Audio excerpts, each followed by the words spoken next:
Boker Tov, bonjour, bienvenue à notre étude du jeudi matin. Cette semaine, Parashat Toldot, nous allons étudier l'histoire de Yitzhak, notre second patriarche, et son fils. Enfin, il a deux enfants, Yaakov et Esav, mais en particulier, la relation particulière qu'entretenait Yitzhak avec son fils Esav, celui qui est le moins connu des deux, ou plutôt le moins bon des deux, celui dont on se souvient, dont on garde un minimum de traces.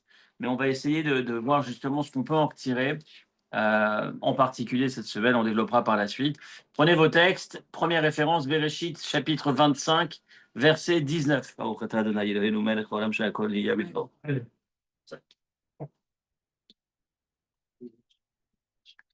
Début de la paracha de cette semaine, fait Ele Toldot Yitzhak ben Avraham. Avraham olid et Yitzhak. Et voici la descendance de Yitzhak, le fils d'Avraham, les descendances d'Yitzhak, le fils d'Avraham. Avraham, Olid et Yitzhak, le verset nous donne la descendance, commence à nous décrire les enfants d'Yitzhak, sauf qu'au lieu de parler des enfants d'Yitzhak, il nous parle du père d'Yitzhak. Avraham a enfanté Yitzhak. On a cette anomalie dans le premier verset, on commence la paracha, on a déjà cette problématique. Pourquoi tu me cites le père de Yitzhak lorsque tu viens de le dire? Voici la descendance de Yitzhak, le fils d'Avraham. Donc tu viens de me dire qu'Yitzhak est le fils d'Avraham, et la phrase d'après, c'est Avraham a enfanté Yitzhak. Tu viens de le dire. On sait qu'Avraham est le fils d'Yitzhak. Qu'Abraham enfanté Yitzhak, puisque tu viens de me le dire. Rashi. Regardez ce Rashi très connu, mais on va essayer de s'arrêter sur les mots. Shehayu Tzane Ador. Les rigolos de la génération, les moqueurs, ceux qui n'ont rien d'autre à faire que de salir, que de parler. Ils avaient l'habitude de dire, ils se moquaient en disant, mais Avimelech nitabra Sarah, que Yitzhak n'est pas le fils d'Avraham, il est le fils d'Avimelech. Rappelez-vous, juste avant que Sarah tombe enceinte, alors que ça fait des décennies qu'elle n'arrive pas à avoir d'enfant, elle se fait enlever par Avimelech, le roi qui l'enlève. Et en sortant de chez Avimelech, après on prend une série de miracles, une fois qu'elle est sortie, elle tombe enceinte. Donc les gens disaient, ce garçon-là, c'est pas le fils d'Abraham et Sarah, c'est le fils d'Avimelech et Sarah, parce qu'ils n'ont pas eu d'enfant jusque-là. Les moqueurs disaient ça, se moquer de qu'est-ce qu'a Dieu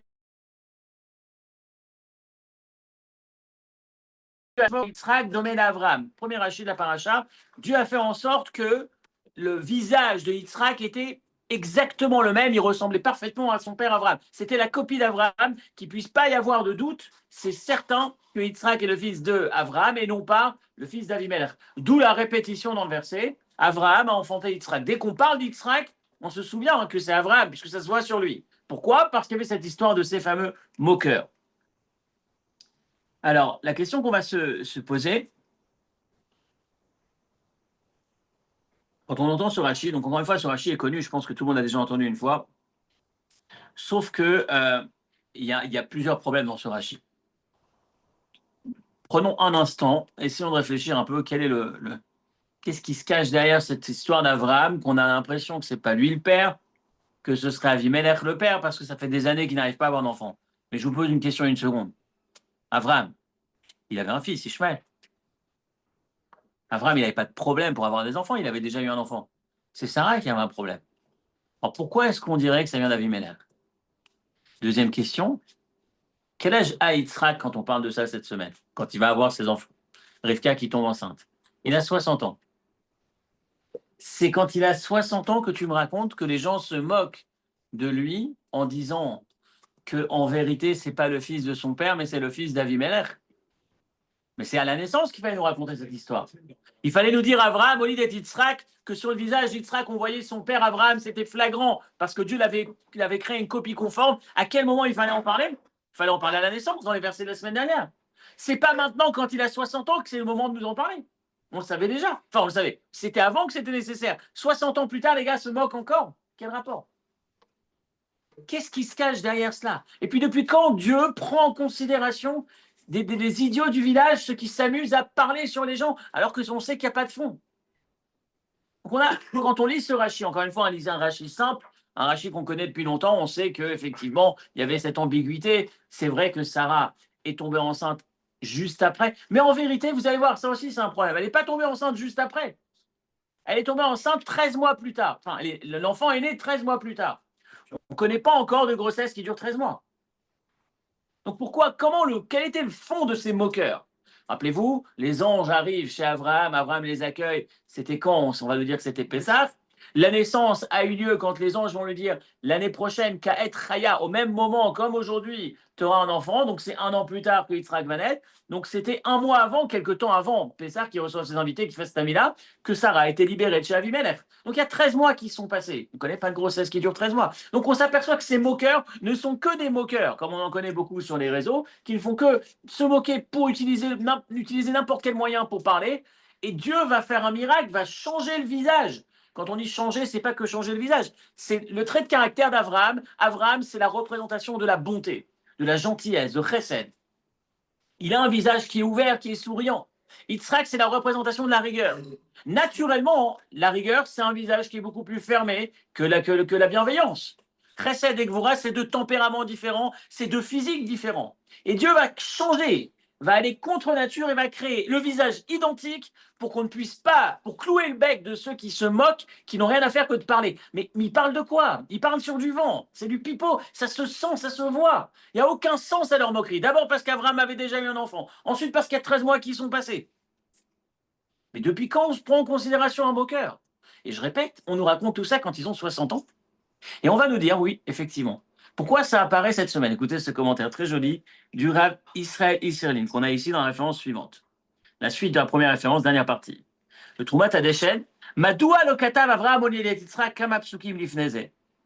Pourquoi est-ce que ce verset ne se trouve pas quelques versets plus tôt, au moment de la naissance? Pourquoi on attend 60 ans? Accrochez-vous. Ela she Esav yatsa mimenu shaya rashagamur. Il dit vous savez quand est-ce que le scandale est sorti? Quand est-ce qu'on a commencé à dire ça peut pas être Abraham le père, ça peut pas être ça peut pas être Abraham le père d'Yitzhak? C'est trop différent. Pardon? Non. Pourquoi 60 ans plus tard? Parce qu'il pourra. Mais ça fait 60 ans qu'il était. Mais ça fait 60 ans qu'il est. Il ne ressemblait pas. Mais non, physiquement, il se ressemble depuis la naissance. Dieu a fait ce miracle pour empêcher les moqueurs.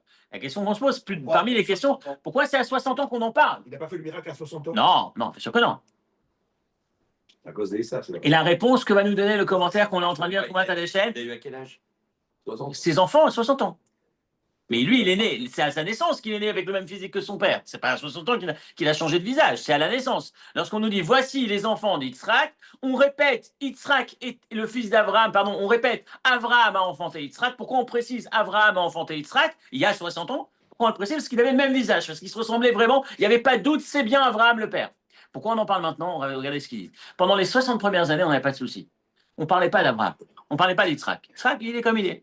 Mais quand Yitzhak va donner au monde, va faire naître deux enfants, un saint et un mauvais, un mécréant, un individu qui n'a le titre être humain, c'est la limite, qu'on va le voir tout de suite, on va développer. Quelqu'un qui était vraiment, vraiment exécrable. Les gens se sont dit à ce moment-là, en fait, deux saints ne peuvent pas avoir un enfant pareil. Deux saints peuvent avoir Yaakov, mais avoir Esav, c'est sûr que le père, ça ne peut pas être Yitzhak. Ça peut pas être, c'est pas possible. Pardon, ça ne peut pas être Abraham, le père d'Yitzhak. En fait, Yitzhak et Rivka, il y a un qui est le fruit d'un bon personnage, Sarah.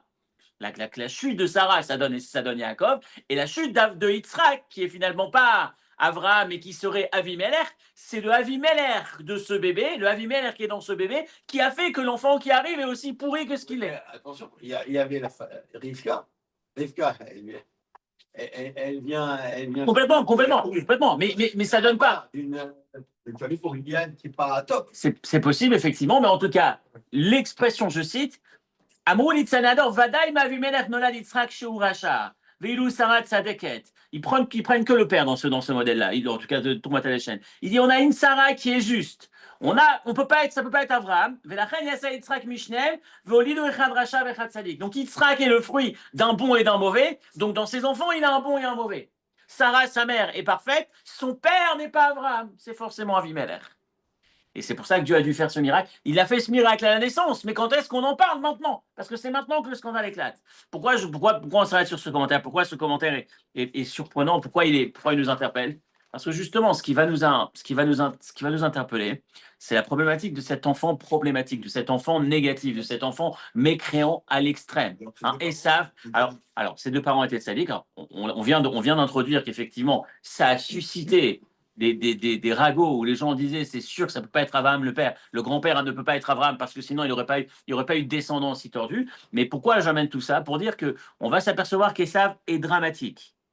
Esav, on va voir la conception, Esav est d'un niveau exécrable, mais sans pareil. On va voir jusqu'où ça va. On va prendre la suite des références.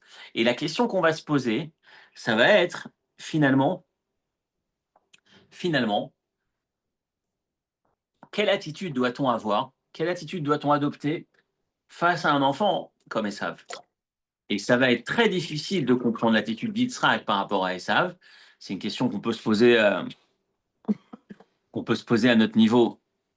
Encore une fois, dans nos vies à nous, on rencontre des individus, soit parfois malheureusement on est exposé à cette difficulté, à ce challenge, d'avoir un de nos enfants qui à un moment donné va prendre une voie dans laquelle on va se sentir tellement, tellement mal à l'aise parce que ça va potentiellement nous humilier, ça va être des jugements, ça va être le regard des autres, il y a un tas de choses qui va venir se poser sur nous et on va se poser la question comment réagir. Si j'analyse encore une fois ce que Dieu a fait, Dieu a écouté, a entendu ces moqueries et il a agi contre ces moqueries.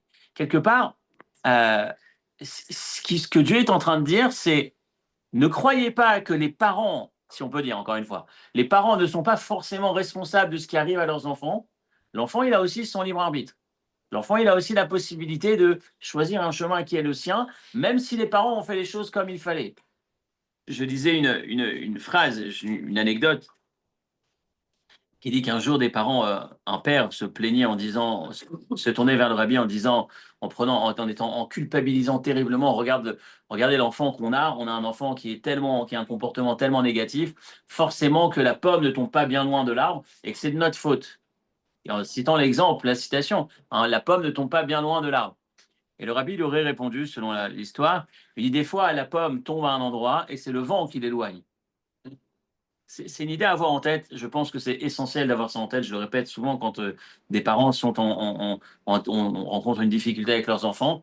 C'est essentiel de se rappeler que les parents, premièrement, ont été choisis par Dieu pour élever cet enfant. Et s'ils ont été choisis par Dieu, c'est que Dieu considère qu'ils sont les personnes les plus adaptées avec leurs outils, avec leur personnalité pour s'occuper de cet enfant. Ça ne veut pas dire qu'il faut dormir sur ses fins, ne pas chercher à trouver des solutions et des ressources, mais en tout cas se faire confiance et se rappeler que le libre arbitre, c'est chacun, y compris nos enfants, et qu'un enfant peut, de sa propre initiative, même si c'est pas cohérent, même s'il a reçu une éducation, des meilleures éducations, il peut se retrouver dans une situation où il va choisir librement, et le fait de ne pas prendre la culpabilité, de ne pas garder, de ne pas culpabiliser, ça va aussi nous aider à éduquer d'une meilleure position, c'est-à-dire à être parent dans une position bien plus stable, bien plus sereine, qui sera bénéfique pour l'enfant en question. Ça fait partie de ce cocktail. Habituellement, on se dit, je culpabilise, puisque je culpabilise, je remets en question, je vais tout déstabiliser ma manière de regarder,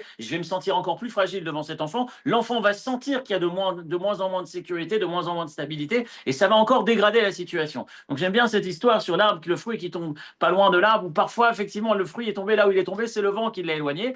Dieu, en tout cas, va prendre en considération et va intervenir, il va changer le visage pour répondre, pour expliquer que finalement, c'est pas forcément la faute, si on peut dire, c'est pas forcément dû aux parents, ne croyez pas que, en tout cas, je prends le temps de répondre. Je referme la parenthèse, continuons sur le personnage d'Esav. Référence numéro 2, Vaïtre Tsetsu Abanim Bekirba. Donc Rivka attend un enfant depuis un moment, elle a enfin cet enfant, cette bénédiction, elle est pendant cette grossesse, et elle vit une grossesse difficile. Ça se bouscule dans son ventre. Elle va voir le prophète, elle va lui dire, qu'est-ce qui se passe? Elle remet sa vie en question. La Mazé Anochi. Pourquoi j'existe? La grossesse est tellement difficile qu'elle en vient à se dire, mais qu'est-ce que je fais sur Terre? La Mazé Anochi, pourquoi cette vie? Et Rachid pose la question, il dit, mais depuis quand une grossesse difficile peut être aussi dramatique jusqu'à remettre en question la vie de la maman? Et Rachid va dire, en fait, Vaïtrotsetsu, c'est pas juste une grossesse difficile, ça vient de la racine Rotsetsu, c'est pas juste courir, se bousculer, c'est courir, ça vient de Ritza. La particularité de cette grossesse, c'est que quand elle passe devant un lieu sacré, de spiritualité, de divinité, elle sent qu'il y a le bébé qui veut sortir. Et quand elle passe devant un lieu qui est exactement à l'opposé, dans l'idolâtrie, dans le négatif, elle sent que son bébé veut aussi sortir. Et donc, elle ne comprend pas ce qui se passe à l'intérieur. Elle sent qu'il y a une ambiguïté quelque part. On va à droite, on va à gauche. C'est quoi ce bébé que je porte? Et le prophète va lui faire ce genre d'échographie spirituelle. Sans la toucher, il va savoir ce qui se passe, il va lui dire t'inquiète pas, tout va bien, c'est pas un bébé, c'est 2 bébés, t'en as 2, et ça va être un combat perpétuel, c'est la réalité à laquelle on est exposé jour après jour, où il y aura toujours, c'est pas l'un qui veut vivre à côté de l'autre tranquillement, c'est l'un qui veut systématiquement prendre l'ascendant sur l'autre, et effectivement, Il y en a plus mal. c'est ce qui va se passer. Après voilà, je ne vais pas rentrer dans le sens de ça, je veux juste m'arrêter sur le fait que c'est tout à fait unique ce qui s'est passé avec Esav. Regardez ce que la Gemara raconte dans le traité Sanhedrin à la page 91. Antonilos discute avec Rabbi. Ils ont une interrogation, un débat. À partir de quand le Yetzer Hara entre dans l'individu? Alors au début, il lui dit, depuis la conception. Il dit, c'est pas possible, ça peut pas être à la conception. Sinon, le bébé qui est le Yetzer Hara qui prend le dessus sur le bébé ferait que le bébé veuille faire du mal à sa mère et sortirait même avant la fin, en dégradant sa mère. Donc on dit, Antoninos va dire, Rabbi, non, non, non. Et moi, je pense qu'il vient après la naissance. Il lui dit, tu as raison. C'est à la naissance qu'il entre. D'ailleurs, il y a un verset qui laisse entendre que la petach rovet, la faute, le penchant qui le pousse à fauter, il entre à quel moment? Lorsque l'enfant sort du ventre de sa mère. C'est à ce moment-là. Donc ça, c'est la conclusion. Amarabi, Davarzel Amdin Antoninos, la petach rovet. Il finit en disant que c'est Bishat Yetzias en sortant du ventre de sa mère. L'explication que nos maîtres vont nous dire, c'est que normalement, le Yetzer Hara voudrait s'imposer sur l'enfant pendant la grossesse, mais l'enfant, on sait que l'ange va lui enseigner toute la Torah. La Torah, c'est l'antidote au Yetzer Hara, et donc finalement, on arrive à maîtriser, on ne le laisse pas entrer. Il ne peut pas entrer. Comme il a toute la Torah dans le ventre de sa mère, il reçoit toute la Torah. Cette Torah, elle va courir, elle va lui permettre de se protéger. Il n'y aura pas de Yetzer Hara jusqu'à la sortie du ventre de sa mère. Sauf que Esav, il avait un tempérament particulier. Dans le ventre de sa mère, malgré la Torah, il a permis à son Yetzer Hara de prendre l'ascendant. La preuve, il y a un lieu d'idolâtrie, il veut déjà sortir, alors qu'il est encore dans le ventre de sa mère. Donc on a un phénomène. Je reprends, si je prends l'historique d'Esav, depuis la grossesse, dans le ventre de sa mère, il est déjà tordu. Ce qui est tout à fait unique. On continue, c'est un des seuls bébés où à la naissance, dans la Torah, on nous raconte comment il était. Il était roux. On n'a jamais entendu comment un enfant était à la naissance. Quand on lit la Bible, a priori, on ne voit pas ça. Vayetze Arishon Admoni. On nous dit tout de suite, et ça, c'est un garçon spécial, il est roux, avec ce que ça représente. Ça veut dire que dans le ventre, ça ne va pas. À la naissance, on nous dit déjà qu'il y a quelque chose qui est atypique. Donc, je continue. Vayetze Arishon Admoni Bereshit Rafé et Rafé. Kuloka Deretser, il était complètement roux. Vaikreo Esav, Esav qui veut dire d'une certaine manière comme s'il était déjà fait, ce bébé. C'était déjà un enfant, un être humain, un homme fait, si on peut dire. Et ensuite, son frère aîné. On ne dit pas comment il était son frère. Donc on voit bien que Esav, c'est le seul que l'on décrit. Chiskouni dit Kol Atomim Domim Zelazé. Normalement, les jumeaux se ressemblent, plus ou moins. Avalkan, Echad Ishtair, Echad Ishralak. Je cite toujours le Chiskouni. Là, ils étaient complètement différents. L'un était poilu, l'autre ne l'était pas. Qu'est-ce que ça représente? Je cite. Esav, c'est plutôt le cochon, Yaakov, c'est la brebis. On a vraiment, on a un descriptif. À peine à la naissance, c'est déjà bien démarqué. Esav, c'est un cauchemar. Et ça continue, quand Esav continue, le verset, quand sa vie de Esav continue, qui commence à grandir, le verset dit, Yaakov, on va décrire Esav comme étant Yodé Hatsaïd, un chasseur. Et on va nous donner dans le commentaire, on va nous dire que le chasseur, la chasse, je ne pense pas qu'on ait trop de chasseurs parmi nous, mais la chasse, ça représente vraiment la bassesse de l'être humain. Parce que dans l'histoire, dans la philosophie de la Torah, on peut manger de la viande, on n'a pas de problème, on n'est pas végétarien. Mais quand on mange de la viande, pourquoi on mange de la viande? Parce qu'on part du principe, on a déjà évoqué ce système, le principe qu'il y a une forme de pyramide dans l'existence, le minéral, le végétal, l'animal et l'humain, et que ça va dans ce sens, l'un va s'élever vers l'autre pour contribuer, se transformer d'une certaine manière en s'élevant dans la catégorie supérieure. Mais la finalité, c'est que l'être humain s'élève vers le divin, se rapproche, utilise tout ce qu'il a pris dans la création pour l'élever vers le but ultime de la création. Donc en gros, le minéral va se transformer, une partie va se transformer en végétal quand vous avez l'eau qui va alimenter la terre, qui va faire pousser des plantes. Le végétal va être consommé par l'animal, mais il y a une partie du végétal qui va contribuer, qui va devenir, si on peut dire, s'élever dans le rang animal. L'animal va être consommé par l'être humain, une partie de l'animal qui va s'élever, qui va devenir un peu humain. Et l'humain va prendre tout ça, finalement, le cumul de tout ça, pour l'élever, pour s'en servir dans le sens, la finalité de la création, en œuvrant, en faisant ce qui est bon, ce qu'il doit faire, le sens de sa vie, ce que Dieu lui demande. Donc il y a un système, il y a un sens. Donc quand on abat un animal, quand on tue un animal pour le consommer, on ne fait pas, on n'en fait pas une fête, on fait ça discrètement, on fait ça quand on recouvre le sang, rappelez-vous, quand il y a du sang qui coule après l'abattage d'un animal, on le recouvre, on n'est pas fier qu'il y ait du sang, on le fait avec un couteau qui doit être parfaitement lisse, parce qu'on veut qu'il y ait un minimum de douleur, que ça se passe très vite, et dans la facilité, encore une fois, vite et sans douleur, il y a toute cette notion autour de... On n'est pas fier de tuer. Par contre, la chasse, c'est quoi la chasse? C'est exactement l'antipode, c'est l'opposé de ce qu'on est en train de dire. C'est j'exprime ma supériorité, je me mets à attraper, à chercher, d'empêcher cet animal de vivre. Pourquoi? Parce que ça me plaît. Encore une fois, je grossis le trait, mais c'est exactement ce qu'on va nous dire. Et ça, c'est ça son occupation. Donc vraiment, c'est vraiment l'être humain, dans la bassesse de l'être humain. Je continue, il arrive à un moment donné, et là c'est le verset, c'est l'apogée, j'ai envie de dire, du descriptif d'Esav. Donc Esav, dans le ventre de sa mère, ça va pas. À la naissance, ça va pas. Quand il grandit, l'occupation qu'il a, ça va pas. Et là, il a 15 ans. Le verset raconte. Bereshit Rafé Chaftet, c'est la troisième partie de la deuxième référence. On est au milieu de la deuxième référence. Vayazed Yaakov Nazid. Yaakov prépare un plat de lentilles. On va nous dire que c'est le jour où son grand-père venait de décéder, Abraham. Et donc, c'est le plat de l'endeuillé, le symbole de tout ce qui est rond, l'œuf, la lentille, le rond, l'olive, l'élément qui représente le cycle de la vie, ce rond. Et donc, il est en train de préparer ce plat, puisqu'il vient de rentrer de la yeshiva, il a étudié, il a besoin de se renforcer, et en même temps, c'est le deuil. Et son frère arrive, il rentre du champ et il est fatigué. Maintenant, il a 15 ans. Un enfant de 15 ans, il est normalement en pleine forme, il est au top de sa vie. Et lui, il revient, il est fatigué. Et Esav dit à Yaakov, je t'en supplie, donne-moi à manger, je suis très fatigué. Et Esav lui dit, écoute, Yaakov dit, ok, d'accord, tu me vends ton droit d'aînesse. Il dit, écoute, de toutes les façons, je vais mourir. Mais tu parles à 15 ans, je vais mourir, tu viens de commencer ta vie.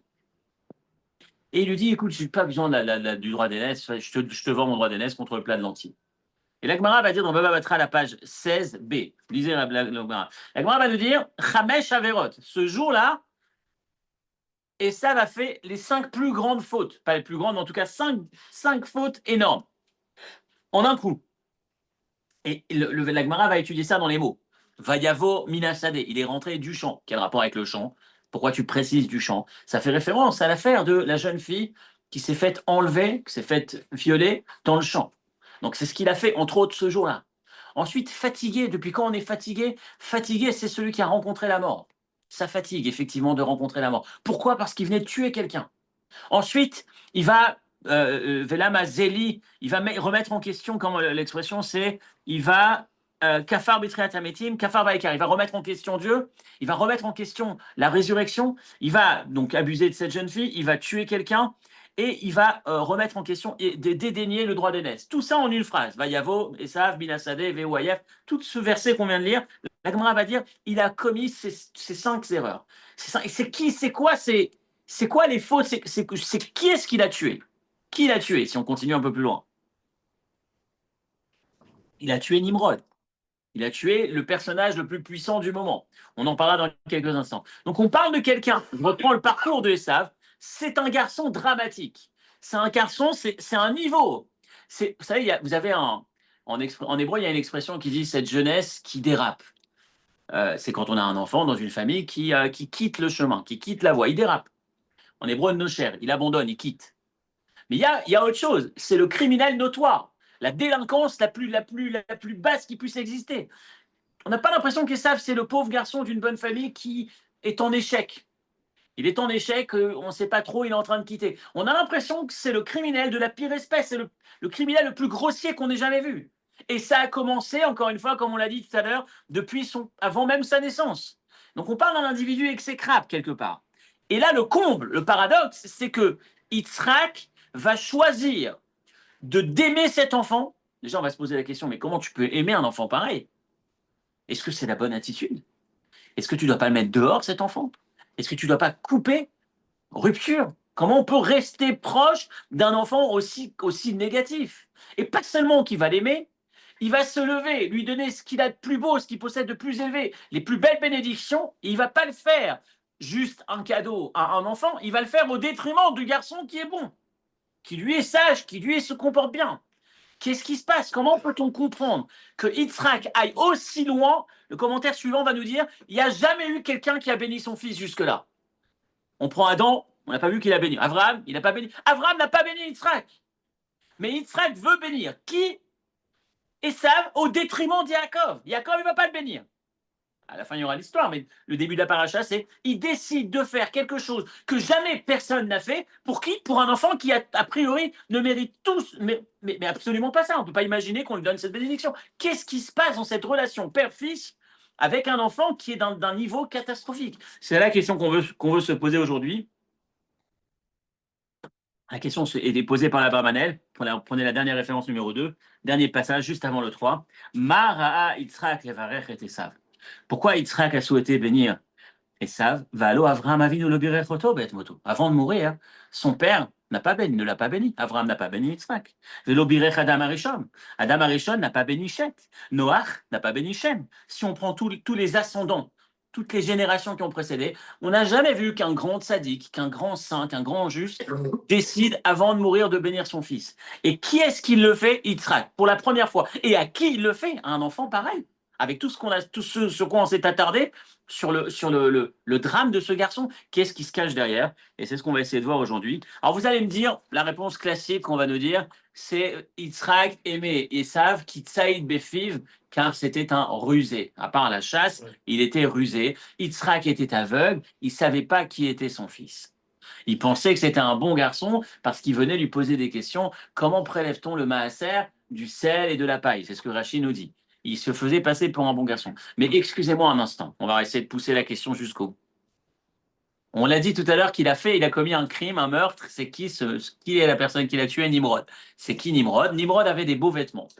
Il avait des vêtements, le Midrash nous raconte, il avait des vêtements que Adam portait dans le Gan Eden, les vêtements made in, pas France, par Dieu. Dieu lui a fabriqué ces vêtements. Nimrod les avait, et il avait cette réputation, Nimrod, d'être le roi du monde, qu'il n'y avait pas un animal qui lui résistait. N'importe quel animal, boum, il tombait devant lui. Il avait ses vêtements. Il s'est dit, Esav, 15 ans. Il s'est dit, ben, je les veux. Je les veux, ni une ni deux. Il repère Nimrod de loin. Il sait qu'il ne peut pas affronter Nimrod. S'il l'affronte, Nimrod va le faire tomber. Il prend une flèche, il le tire de loin. Une fois qu'il l'a tué de loin, il s'approche, il retire des vêtements. Vous allez me dire que Yitzhak n'est pas au courant que son fils a commis le meurtre du siècle. C'est pas un petit truc qu'il a fait en douce. Tout le monde devait en parler. Tout le monde devait en parler. C'est pas un truc qu'on ne sait pas.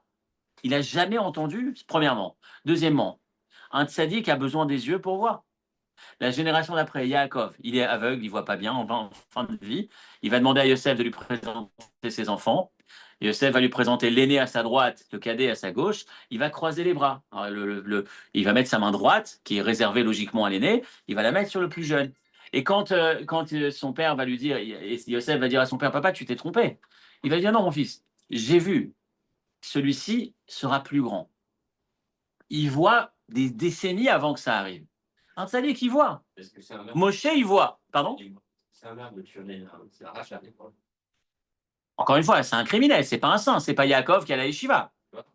J'entends, mais tu sais que c'est pas un bon garçon. C'est de notoriété publique. Maintenant, je parle de voir, je vais un peu plus loin. Même sans voir, le tzaddik voit. Moshe, quand il a tué l'Égyptien, Rachid va nous dire, il a vu, qu'est-ce qu'il a vu? Il a vu que l'homme qui s'apprêtait à tuer l'Égyptien, il n'y avait rien de bon qui allait sortir de lui des générations et des générations après. Un tzaddik ne voit pas avec ses yeux. Peut-être parce qu'il ne voit pas bien avec ses yeux, il voit beaucoup mieux plus loin. Il voit ce qu'on ne voit pas à l'œil. Donc qu'est-ce que ça veut dire qu'Israël ne savait pas qu'il était ça? Donc quel est ce rapport? Qu'est-ce qui se cache derrière? Qu'est-ce qui se cache derrière? Et je finirai par la dernière question dans ce lot. On a pourtant une mitzvah dans la Torah de détester le rachat. Le rachat, celui qui a un comportement négatif, celui qui se comporte mal, il n'est pas aimable. On a un devoir de le détester, de s'en éloigner. Et c'est la question de fond, la question qui est tellement difficile. Quand on a un enfant qui est négatif, qui a un mauvais chemin, est-ce qu'on n'a pas le devoir de le mettre dehors, ne serait-ce que pour pas qu'il impacte les autres, les bons garçons, les bons enfants qui sont à la maison, qui risqueraient d'être touchés. Et c'est ce qu'on va essayer de voir. On va essayer de comprendre l'attitude d'Yitzhak. En introduction, j'ai entendu ce mot du Baal Shem Tov. On attribue l'histoire au nom du Baal Shem Tov. Un jour, hein, des parents ont posé la question au Baal Shem Tov, on a un enfant qui se comporte mal, est-ce qu'on doit le mettre dehors ou pas? Comment on doit se comporter avec lui? Et il aurait répondu, vous avez d'autres enfants, vous les aimez? Oui, ben celui-ci, vous devez l'aimer encore plus. Et on raconte une histoire, je l'ai entendu encore l'année dernière, au nom du Rav Eliashiv, donc un mouvement moins chassidique, mais avec la même philosophie, la même approche, où quand les parents vont lui poser la question, est-ce qu'on doit le sortir de la maison? Il a regardé, il a dit, le sortir de la maison? Ben oui, pour pas qu'il impacte les autres. Il dit, à la rigueur, c'est peut-être les autres qu'il faut sortir, et lui, le garder près de soi pour lui donner encore plus d'amour, encore plus de proximité. Et c'est le fond de cette problématique qu'on va essayer d'aborder aujourd'hui. Et comme je disais, pourquoi cette semaine? La particularité de cette semaine, c'est que c'est la semaine du Kinous HaShluchim, où on rentre de chez le Rabbi, on rentre de ce congrès où on était, je ne sais pas combien de Shluchim, mais en tout cas, on a fini le congrès avec 6500 personnes dans la salle, avec cette atmosphère tellement forte, où on célèbre quoi? On célèbre et on se ressource, on s'inspire, toujours dans ce message d'être présent pour chacun, pour chaque juif. Chaque être humain, là où il est sur Terre, là où il est dans la situation dans laquelle il se trouve. Peu importe l'endroit du monde, peu importe le comportement, on est censé sacrifier notre propre confort pour aller essayer de le rencontrer, de le toucher et de l'aimer. Et ça pose cette problématique. Pourquoi? Comment? Est-ce que c'est la bonne position? Est-ce que c'est la bonne voie? En tout cas, on peut dire que dans la paracha de cette semaine, Yitzhak et Esav, dans cette relation, on a quelque chose. Et c'est en même temps le jour, la semaine de l'anniversaire de la disparition l'année dernière du Rav Tzvi Kogen, qui était dans les Émirats Arabes Unis, Ouais. où il s'est fait assassiner sauvagement. C'est il y a, je crois que ça fait maintenant 16 ans, je ne sais plus, je ne me rappelle plus, 2008 c'était, je ne me rappelle plus l'année, où c'est le Rav Holzberg et sa femme, Gabriel, en Inde, à Bombay, qui se sont fait aussi sauvagement assassiner quelques jours après le Kinous HaShluchim. Donc c'est peut-être l'occasion, c'est probablement l'occasion de se pencher sur ce dévouement, cette abnégation, jusqu'à malheureusement parfois perdre sa vie, pour être présent pour quelqu'un qui peut-être est-ce qu'il mériterait vraiment qu'on soit présent? Est-ce que c'était pas à lui de ne pas aller là-bas? Est-ce que c'était à moi d'aller le chercher dans ces endroits-là? D'aimer n'importe qui à tout prix, vraiment oui ou non? Et c'est ce qu'on va essayer d'étudier avec deux chemins, deux voies, comme d'habitude, deux voies, deux messages quelque part, ou deux analyses autour de ce texte. Prenez la référence numéro 3, le Tanya chapitre 32. Il va nous dire, dans Tanya, Rabbi Shnozama va nous dire qu'il y a deux sentiments qu'on se doit d'avoir. Donc il y a deux réponses, deux voies qu'on va essayer d'étudier. La première, elle est authentique, j'ai envie de dire. La deuxième, elle est plutôt tactique. Donc la première voie, la voie plutôt authentique, j'ai envie de dire, toujours en utilisant cette phrase. Hillel Hazaken nous dit, soit des élèves de Aaron aiment chaque créature, aime Oev Shalom, il aime la paix, il poursuit la paix, il aime toutes les créatures, il les rapproche de la Torah. Quel est le sens de cette phrase? Rabbi Shimon va nous dire, deuxième ligne référence numéro 3, Lomar, même une personne qui est très loin du service de Dieu, qui n'a rien à voir avec Dieu dans les faits, qui n'a comme titre que Briot, les créatures de Dieu. Le seul lien qu'il a avec Dieu, c'est pas un saint, c'est pas un juste, c'est pas un méritant, c'est une créature de Dieu. C'est sa seule qualité, si on peut dire. Il faut aller les voir et on doit les tirer, les rapprocher. Comment? Avec des énormes cordes d'amour. Je suis en train de tirer, de le rapprocher. Comment? Avec l'amour.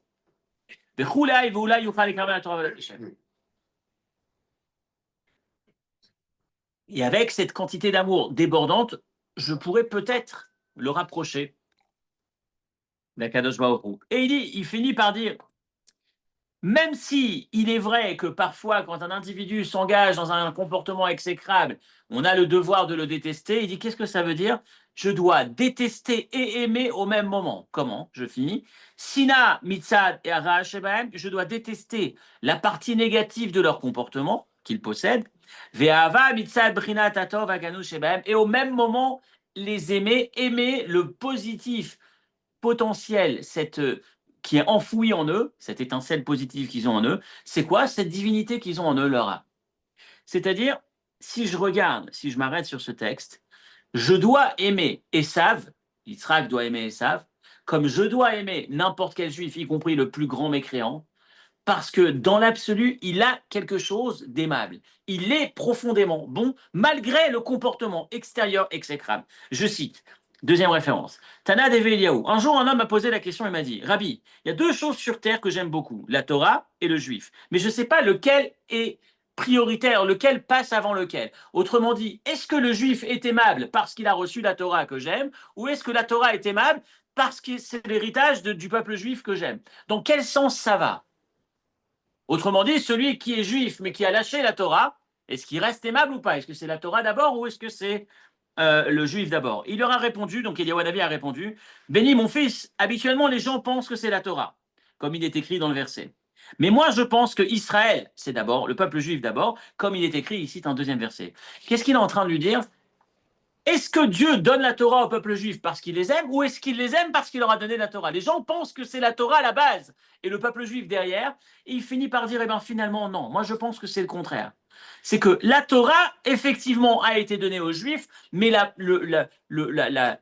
valeur, si on peut dire, du juif, elle est innée, elle est authentique, elle n'est pas dépendante de son niveau de pratique, c'est-à-dire un juif dans ce rapport, ou un enfant, je parle de Esav par rapport à Yitzhak, ça n'est ni une machine à donner du plaisir, ça n'est ni un employé qui a une relation de productivité, de productivité ou de partenariat. Est-ce que tu fonctionnes avec moi ou pas? Est-ce que tu es bon partenaire ou pas? C'est simplement un lien inné qui est existant, point, et donc inconditionnel. Je sais toujours, c'est un peu comme un enfant qui reçoit un père qui offre à son fils, qui choisit son fils pour lui offrir, pour lui léguer son entreprise. C'est pas parce que l'enfant est particulièrement doué, l'enfant ne devient pas cher parce qu'il a reçu l'entreprise de son père, c'est parce qu'il a reçu l'entreprise de son père parce que c'est le fils de son père. C'est parce qu'il aime qu'il lui a offert. Si on prend la Torah comme une entreprise dans ce modèle-là, ce serait cette idée-là. C'est pas parce qu'on a la Torah qu'on est cher, c'est on est cher et c'est pour ça qu'on a la Torah. Et de ce point de vue-là, de manière innée, de manière authentique, ce que j'appelle authentique, le business, c'est un exemple. Que le juif est plus important que la Torah. Il est à avis. Il est à mon avis. L'idée est la suivante. La conclusion de ce premier point, pourquoi Yitzhak se comporte comme ça avec Esav? Parce qu'Esav, c'est son fils, et qu'au fond de n'importe quel juif, y compris un juif comme Esav, il y a cette étincelle qui reste positive, peu importe les circonstances, même si elles sont les plus dramatiques. Et forcément que ça nous invite à aller très très loin. Mais c'est l'histoire, on parle du Rav Wolfsberg tout à l'heure, une vieille histoire très connue de la veille de Pessah, où il est à Bombay, il vient de s'installer il y a quelque temps, il organise son premier grand seder communautaire, il décide de faire venir toute la ville, tous ces juifs qui peuvent être là, les touristes, les moins touristes, les locaux, peu importe. Et la veille de Pessah, dans les dernières heures, il essaie de finir les derniers hôtels, les personnes qu'il aurait pu louper, il entre dans un petit hôtel pas cher, dans premier prix un peu saccagé, un peu abîmé comme ça. Il entre, il va chez la réceptionniste, il lui donne quelques pièces pour avoir accès au registre des personnes accueillies dans l'hôtel. Pour chercher des juifs, il tombe sur un non-juif au dernier étage, petite chambre bien pourrie. Il monte, il tape à la porte, ça répond pas. Il tape une deuxième fois, ça répond pas. Il s'en va un peu dépité. Bon, je l'ai loupé. Et pendant qu'il est en train de descendre, il entend que ça grince et que ça s'ouvre. Et il entend une personne qui sort et qui sort et qui dit oui, bonjour. Vous voulez? Il dit voilà, je suis venu pour vous inviter au Seder de Pessah. Il dit mais vous venez de la part de qui? Qui vous a envoyé? Et il répond spontanément, c'est Dieu qui m'a envoyé. Et l'homme s'arrête, il y a un blanc, et il s'assoit, il dit je vais vous raconter ce qui s'est passé.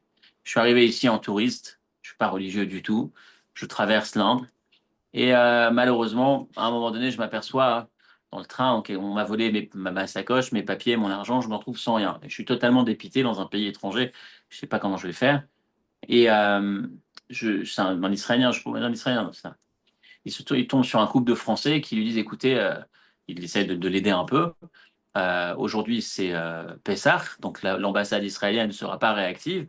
Mais par contre, après Pessah, vous pouvez les contacter, ils vont vous aider. En attendant, tenez un peu d'argent pour vous trouver quelque chose pour dormir le temps d'eux.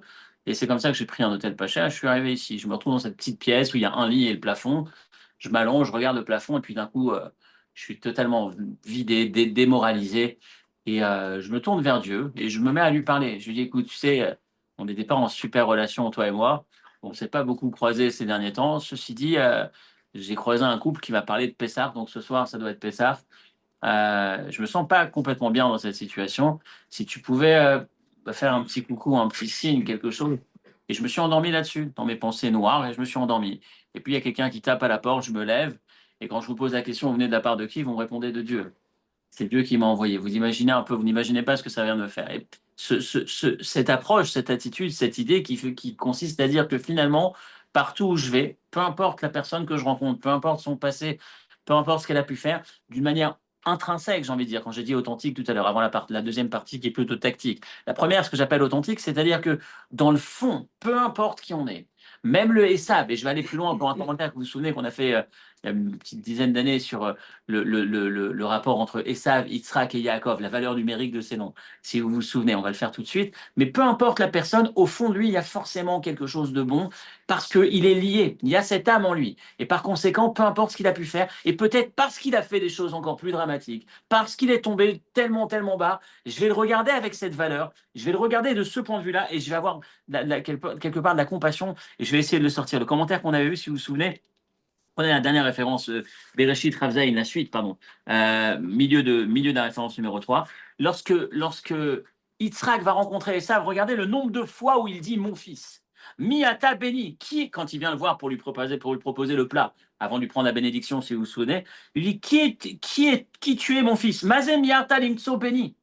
Pourquoi? Comment se fait-il que tu as trouvé si vite le repas aujourd'hui? L'animal a chassé mon fils. Geshana va mouchecha béni. Approche-toi, mon fils, je voudrais te toucher. Ha'atazé béni Esav. Est-ce que tu es vraiment mon fils Esav ou pas? Va Yomer, quand il revient, il dit, est-ce que c'est toi, mon fils Esav, mon fils? Hagish Ali, approche-toi, je voudrais manger de la chasse, du gibier de mon fils. Geshana ou Shakali béni, viens mon fils, je voudrais t'embrasser. Va Yomer, et il dit, je sens l'odeur du jardin d'Éden, l'odeur de mon fils, comme l'odeur du jardin. Mon fils est répété 8 fois dans ce verset.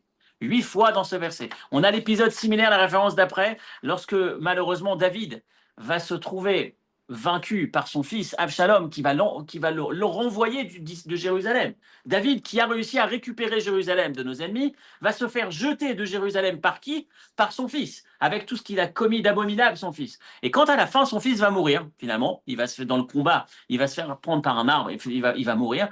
Quand on annonce au père que enfin, tu peux retourner à Jérusalem, tout va bien, tout est réglé, il revient à Jérusalem, il voit que son fils est mort, regardez ce qu'il va dire, référence suivante, Shmuel Bet, béni Avshalom, mon fils Avshalom, béni Avshalom, mon fils Avshalom, j'aurais préféré mourir à ta place, mon fils, Avshalom. Et puis ensuite, le roi s'approche, il voit son visage, il crie d'un son énorme, mon fils Avshalom, Avshalom, mon fils, 8 fois mon fils. Encore une fois, mon fils. Et le commentaire qu'on va nous dire, là-bas, c'est la Gemara Sota qui le dit, et c'est le même qu'on va retrouver sur Yitzhak par rapport à Esav, mon fils, c'est qu'il le fait sortir des 7 niveaux de profondeur de l'enfer, du Gehinnom, pour le ramener au Gan Eden. 7 plus 1, 8. On avait lu à l'époque le commentaire, si vous vous souvenez, Yitzhak, ça a comme valeur numérique 208. 208, c'est 8 fois 26. Esav, ça a comme valeur numérique, pardon, Yaakov, ça a comme valeur numérique 182, c'est 7 fois 26. Donc Yitzhak, il a 8 fois 26. 26, c'est la valeur numérique du nom de Dieu. Yitzhak, il a 8. Son fils Yaakov, le bon garçon des deux, il a 7 fois. Il est où le 8e de Yitzhak? Où il est passé? Il est passé chez Esav. Esav, il a 7 fois la valeur numérique tamé, qui veut dire impur, plus 26, qui représente le nom de Dieu. Et en fait, quand Yaakov va rencontrer Esav dans 2 semaines, va Yishlach, il va se prosterner 7 fois devant lui. Au début, c'est Esav, mon frère, et à la fin, c'est mon frère. Une fois qu'il s'est prosterné 7 fois, il a fait remonter cette forme d'impureté, il a extrait des 7 tamés, il a fait émerger le 26, le nom de Dieu qu'il a à l'intérieur. Au fond de chacun, même un Esav, même s'il est enfoncé dans l'impureté, même s'il a commis les pires atrocités, même s'il est négatif, tellement, tellement négatif, il y a toujours cette possibilité de voir ce qu'il a de précieux. Et c'est ça le message de Yitzhak, c'est ce qu'Yitzhak nous enseigne. Et c'est pour ça qu'il va lui donner cette bénédiction, pour ne pas le perdre quelque part. Il mérite malgré tout ces bénédictions, et c'est notre message pour nous. La capacité qu'on a si déjà pour un Esav, on l'a fait, a fortiori qu'on peut le faire pour n'importe quel juif autour de nous, qui est loin d'être un Esav. Deuxième explication, on termine là-dessus rapidement. La deuxième partie de notre cours, c'est pas seulement la partie authentique, je m'approche de lui, Yitzhak aime Esav parce qu'il mérite d'être aimé, mais parce que tactiquement, la technique, si on veut dire, il a besoin de ces bénédictions, il a besoin de cet amour pour être approché. Il a besoin de cet amour pour être approché. Parce qu'il est tombé, c'est pas juste je l'aime parce qu'il mérite d'être aimé, c'est que lui en a encore plus besoin, c'est grâce à cet amour qu'il va pouvoir ressortir. Donc Yitzhak va donner ses bénédictions à Esav. Pourquoi il donne ses bénédictions à Esav et pas à Yaakov? Parce qu'il sait que Esav a d'autant plus besoin. Si je veux permettre à Esav de s'en sortir, je suis obligé d'aller le voir et de lui donner ses bénédictions. Je dois manifester de l'amour, pas parce qu'il mérite simplement, mais parce qu'il a besoin. Techniquement, si je veux l'aider à s'en sortir, il a d'autant plus besoin, plus encore que Yaakov. Et Rivka, le débat, ça va être, je suis d'accord avec toi. Je suis d'accord avec toi, mais moi je pense que si je donne à Esav, c'est dangereux. Il faut que Esav récupère ses bénédictions en passant par Yaakov. Je finis rapidement sur cette idée. Il dit pourquoi Yitzhak a voulu bénir Esav, référence avant-dernier texte. Atam chez Yitzhak, pourquoi il a voulu le bénir? Parce qu'il sait que dans Esav, il y a une ressource extraordinaire. Saïd Befiv, à la racine de Esav, la tête de Esav, elle est plus haute encore que Yaakov. Pour ceux qui sont avec nous Shabbat matin, on a étudié que Esav, la racine de Esav, c'est plus élevé encore dans la divinité que Yaakov. La racine, rappelez-vous quand Yitzhak va être enterré, quand Yitzhak va être enterré, il y a... non, quand Yaakov va être enterré, il y a la tête d'Esav qui va être enterrée avec lui. La tête d'Esav, elle va se retrouver enterrée dans le caveau des patriarches. Le corps va être enterré à l'extérieur, la tête va être enterrée avec lui. Donc, avec l'histoire de Hushim qui va tuer, qui va faire tomber sa tête. Donc, il y a la racine d'Esav, elle est exceptionnelle. D'ailleurs, de Esav, on a les plus grands convertis, ce qu'on n'a pas d'Ishmaël. Les plus grands convertis de l'histoire. Unkelos, qui a traduit toute la Torah en araméen. Rabbi Akiva. On a, je cite encore, le Chida qui dit Gerim Medom Baim Achlom Ishmael. Les plus grands Gerim, on les a de Edom, on ne les a pas de Ishmael, on les a de Esav. Donc Esav, il a un potentiel extraordinaire et le seul moyen d'aider Esav à s'en sortir, il y a Rabbi Meir, Unkelos, Shmaya et Ovadia. Pardon, je citais la suite des plus grands. Et donc finalement, le seul moyen de pouvoir aider Esav à s'en sortir, c'était justement en l'aimant davantage, en lui donnant cette bénédiction en particulier. Regardez la dernière référence, c'est une lettre qui est écrite à le rabbi qui répond à une maman, à un couple ou une maman qui a écrit à propos de leur fille qui était malheureusement dans un mauvais chemin. A priori, il semblerait que vous n'ayez pas trop d'action possible aujourd'hui pour l'aider, pour aider votre fille à revenir, si ce n'est que voilà la formule qui pourrait fonctionner, c'est que votre fille puisse toujours sentir que la porte de la maison est ouverte devant elle, ve'od ve'ikar, et l'essentiel et encore plus, et c'est peut-être encore plus essentiel, que vous êtes prêt à n'importe quel instant d'être présente pour elle, de l'aider dans la manière qui convient si elle rencontre n'importe quelle difficulté.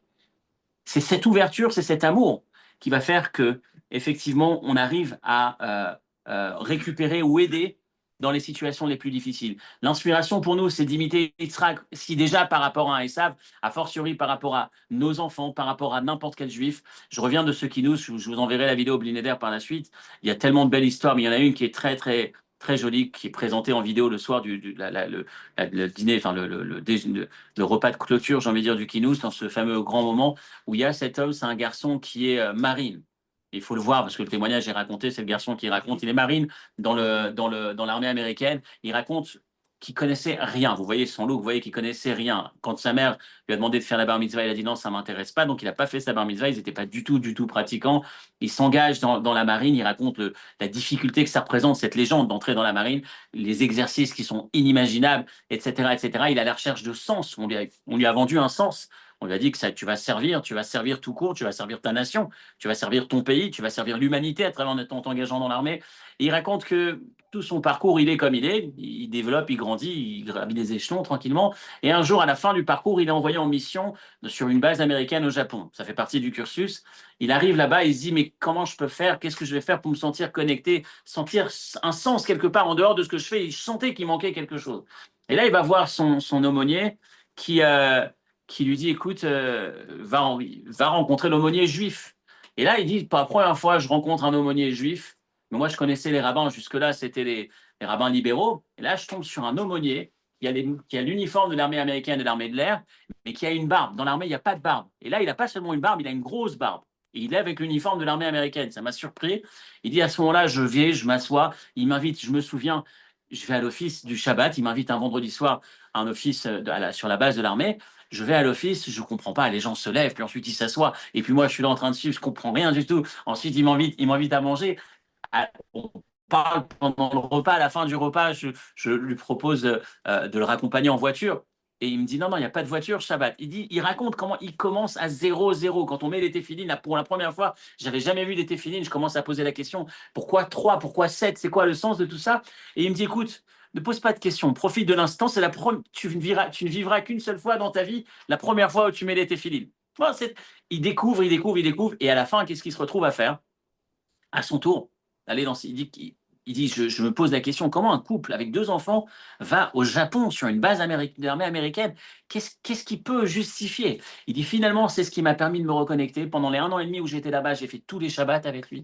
Et puis maintenant, c'est moi qui donne mes cours aux prochains appelés, aux prochains apprentis de soldats, quelque part marine. Je leur réponds à leurs questions, je les accompagne, j'ai mon cours de Torah. Maintenant, je mets les téphilines tous les jours. Et puis maintenant, il dit, je sais que lorsque je terminerai de servir dans l'armée des États-Unis, je continuerai à servir dans l'armée d'Hachem.